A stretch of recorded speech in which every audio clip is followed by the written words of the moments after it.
বিসমিল্লাহির রহমানির রহিম। সুপ্রিয় অষ্টম শ্রেণীর শিক্ষার্থীরা, আজকে আমরা আলোচনা করব তোমাদের গণিতের দ্বিতীয় অধ্যায় মুনাফা। যে অধ্যায়টি আছে এই অধ্যায়ের অনুশীলনী 2.2 এর 1 থেকে 7 নাম্বার পর্যন্ত যে প্রশ্নগুলো আছে আমরা সেগুলো সমাধান করব ইনশাআল্লাহ।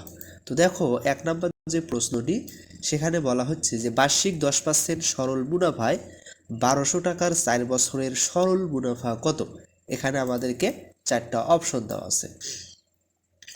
তো সরল মুনাফার অঙ্ক আমরা 2.1 অনুশীলনীতে করে এসেছি। তো এখানে একটা আমরা সূত্র শিখেছিলাম। সূত্রটি হচ্ছে মুনাফা আই ইকুয়াল আসল গুণন সময় গুণন মুনাফার হার। তো এখানে কি কি দেওয়া আছে আমরা যদি একটু লক্ষ্য করি, এখানে আমাদেরকে দেওয়া আছে আসল পি ইকুয়াল 1200 টাকা, সময় এন ইকুয়াল 4 বছর, মুনাফার হার 10%, একে 100 দ্বারা ভাগ করলে হবে 0.1। এরপরে আমাদের হচ্ছে মুনাফা বের করতে হবে। তাহলে মুনাফা সমান আমরা লিখতে পারি আসলের জায়গায় আমরা 1200 বসাইলাম, সময়ের জায়গায় 4 বসাইলাম, আর মুনাফার হারের জায়গায় 10/100 আমরা লিখতে পারি। ঠিক আছে। তো এক্ষেত্রে আমরা যদি এখন ক্যালকুলেশন করি, তো ক্যালকুলেশন করলে আমরা এখান থেকে পাবো হচ্ছে 480 টাকা। ঠিক আছে। তো আশা করি তোমরা অবশ্যই বুঝতে পেরেছ। এরপরে যে 2 নম্বর প্রশ্নটি, সেখানে বলা হচ্ছে যে বার্ষিক 10% মুনাফায় 8000 টাকার 3 বছরের চক্রবৃদ্ধি মূলধন নির্ণয় করো। তে এখানে দেখে যে চক্রবৃদ্ধি মূলধন মানে হলো এমন একটি মূলধন যেখানে প্রতি বছর মুনাফার হার মুনাফার উপর আবার মুনাফা যোগ হয়। তাহলে প্রতি বছর মুনাফার উপর আবার মুনাফা যোগ হয়। এর জন্য আমরা একটি সহজ সূত্র ব্যবহার করব। সূত্রটি হচ্ছে যে চক্রবৃদ্ধি মূলধনকে সি দ্বারা প্রকাশ করা হয়। চক্রবৃদ্ধি মূলধন সি ইকুয়াল পি গুণন 1 + r into to the power n. ঠিক আছে। তো এখানে আমাদেরকে যেটা দেওয়া আছে আসল 8000 টাকা, মুনাফার হার 10%, আর সময় হচ্ছে 3 বছর। তো আমরা যদি ধাপে ধাপে একটু সমাধান করি, এখানে যদি মানগুলো বসাই, আসলের জায়গায় 8000, এরপরে হচ্ছে আমাদের সূত্রটা তোমরা অবশ্যই জানো যে 1 + r। তাহলে এই যে এখানে সূত্রের 1 + আর এর জায়গায় আমরা হচ্ছে 10। আচ্ছা, আমাদের যেহেতু মুনাফার হার 10% দেওয়া আছে, এখানে 10কে 100 দ্বারা ভাগ করলে আমরা পাবো 0.1। আর আমাদের সময় দেওয়া আছে হলো 3 বছর, এই কারণে আমরা এখানে 3 লিখেছি। তো এখান থেকে আমরা যদি ক্যালকুলেশন করি, তোমরা আশা করি অবশ্যই পারবা। তাহলে সি ইকুয়াল আমরা পাবো হচ্ছে 10,648 টাকা। ঠিক আছে। তো এটাই হচ্ছে 3 বছরে চক্রবৃদ্ধি মূলধন 10,648 টাকা। এরপরে প্রশ্ন 3-এ বলা হচ্ছে যে 10 টাকা মুনাফায় 5000 টাকার 3 বছরের সরল মুনাফা ও চক্রবৃদ্ধি মুনাফার পার্থক্য কত হবে। তো এখানে একটু লক্ষ্য করেন, এই অঙ্কটিতে আমাদের প্রথমে সরল মুনাফা বের করতে হবে, তারপর চক্রবৃদ্ধি মুনাফা বের করতে হবে, সর্বশেষে 2 মুনাফার বিয়োগফল বের করতে হবে। তাহলে আমাদেরকে যেগুলো দেওয়া আছে আমরা যদি একটু লিখি যে আসল 5000 টাকা, মুনাফার হার 10%, সময় হচ্ছে 3 বছর। তাহলে সরল মুনাফার ক্ষেত্রে আমরা যদি সরল মুনাফার সূত্রটা প্রয়োগ করি, তাহলে এক্ষেত্রে আমরা মুনাফা বা সরল মুনাফা আই ইকুয়াল পাবো হচ্ছে 1500 টাকা। এরপরে যে চক্রবৃদ্ধি মুনাফার যে সূত্রটা আছে, চক্রবৃদ্ধি মূলধন আমরা জানি যে সি, আর হচ্ছে মুনাফা বের করা। তো দেখেন চক্রবৃদ্ধি মূলধন C equal P into 1 + r into to the power n. ঠিক আছে। তো এক্ষেত্রে আমরা যদি হচ্ছে পির জায়গায় অর্থাৎ আসলের জায়গায় 5000 গুণন, এরপরে হচ্ছে সূত্রের 1 যোগ মুনাফার হারের জায়গায় 0.1, অর্থাৎ 10% দেওয়া আছে, 10%কে পার্সেন্ট তুলে দিয়ে 100 দ্বারা ভাগ করলে আমাদের 0.1 হবে, আর সময় দেওয়া আছে 3 বছর। তো এক্ষেত্রে আমরা যদি ক্যালকুলেশন করি, তাহলে আমরা চক্রবৃদ্ধি মূলধন পাবো 6655 টাকা। ঠিক আছে। তো আমাদের চক্রবৃদ্ধি মুনাফা তাহলে কত হবে দেখেন, সি মাইনাস পি। তাহলে আমরা যদি চক্রবৃদ্ধি মূলধন 6655 টাকা আর আসল হচ্ছে 5000 টাকা, এখান থেকে আমরা পাবো হচ্ছে মুনাফা 1655 টাকা। ঠিক আছে। তাহলে পার্থক্য আমরা এখান থেকে পাবো কত, 155 টাকা। ঠিক আছে।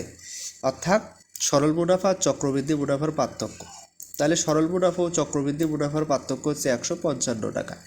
এরপরে প্রশ্ন 4-এ বলা হচ্ছে যে একই হার মুনাফায় কোনো মূলধনের 1 বছরান্তে চক্রবৃদ্ধি মূলধন 6,500 টাকা ও 2 বছরান্তে চক্রবৃদ্ধি মূলধন 6,760 টাকা হলে মূলধন কত? তো এক্ষেত্রে একটু লক্ষ্য করেন যে 1 বছর পর যে টাকাটা চক্রবৃদ্ধি মূলধন হয়েছে দ্বিতীয় বছরের শুরুতে সেই টাকাটাই কিন্তু আসল হিসেবে কাজ করে। তার মানে 6,500 টাকা 1 বছরে বেড়ে 6,760 টাকা হয়েছে, ঠিক আছে। এখান থেকে আমরা সহজেই মুনাফার হার বের করে তারপর আসল বা মূলধন বের করতে পারবো। তো দেখেন, তাহলে এক্ষেত্রে মুনাফার হার বের করা, আমরা জানি দ্বিতীয় বছরের মূলধন, তাহলে প্রথম বছরের মূলধন গুণন 1+r, ঠিক আছে। তাহলে প্রথম বছরের মূলধন দেওয়া আছে 6,760 টাকা ইকুয়াল আমাদের হলো অর্থাৎ দ্বিতীয় বছরের মূলধন 6,760 টাকা ইকুয়াল প্রথম বছরের মূলধন 6,500 টাকা গুণন 1+r।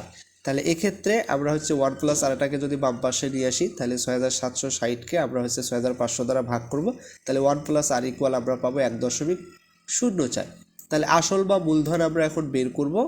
তাহলে আমরা জানি যে 1 বছরান্তে চক্রবৃদ্ধি মূলধন C equal P into 1+r, ঠিক আছে।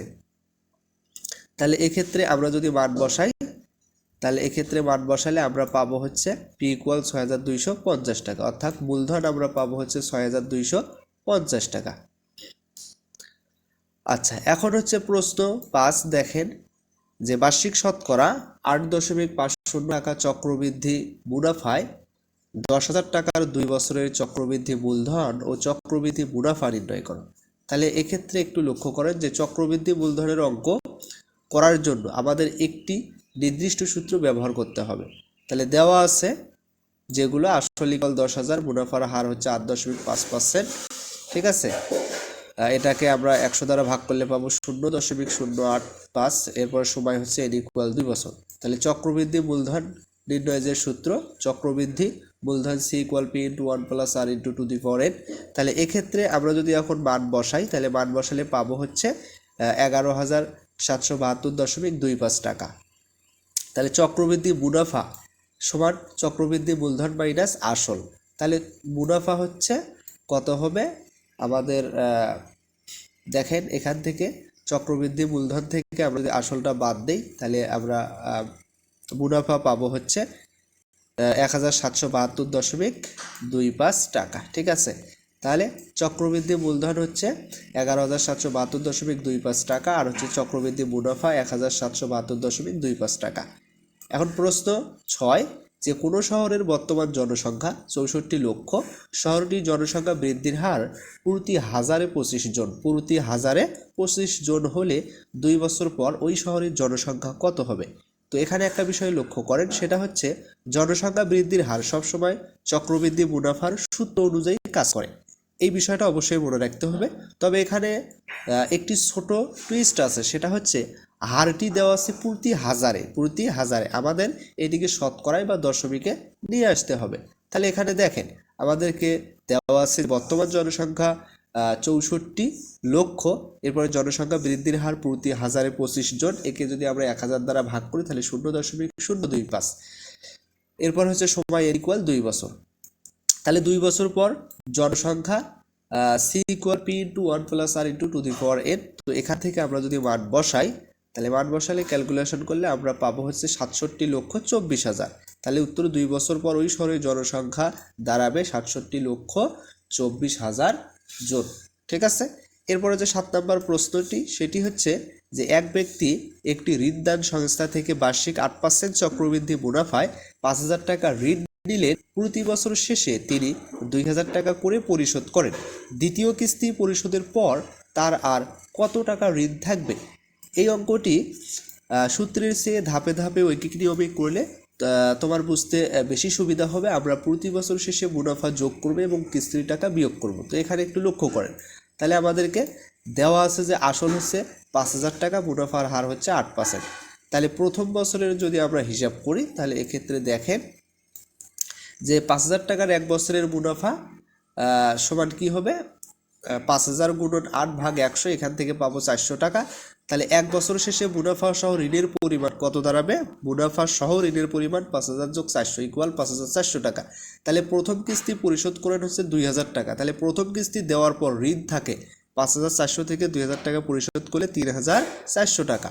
এখন যদি আমরা দ্বিতীয় বছরের হিসাবটা একটু করি, ঠিক আছে, দেখেন যে 3400 টাকার 1 বছরের মুনাফা হচ্ছে, এখান থেকে দেখেন 3400 গুণন 8/100, তাহলে এখান থেকে পাই হচ্ছে 272 টাকা। তাহলে দ্বিতীয় বছর শেষে মুনাফা সহ ঋণের পরিমাণ দাঁড়াবে কত? 3400 সাথে মুনাফা 272 টাকা যোগ করলে 3672 টাকা। তাহলে দ্বিতীয় কিস্তি পরিশোধ করেন 2000 টাকা। তাহলে দ্বিতীয় কিস্তি দেওয়ার পর ঋণ থাকে 3672 থেকে 2000 বিয়োগ করলে 1672 টাকা। তাহলে আমরা বলতেই পারি যে দ্বিতীয় কিস্তি পরিশোধের পর তার আর 1672 টাকা ঋণ থাকবে। ঠিক আছে, তো আশা করি তোমরা অবশ্যই বুঝতে পেরেছো। কোথাও কোনো সমস্যা হলে অবশ্যই কমেন্টে জানাইতে পারো। পরবর্তী ভিডিওর আমন্ত্রণ জানিয়ে এখানেই শেষ করেছি। সবাইকে ধন্যবাদ।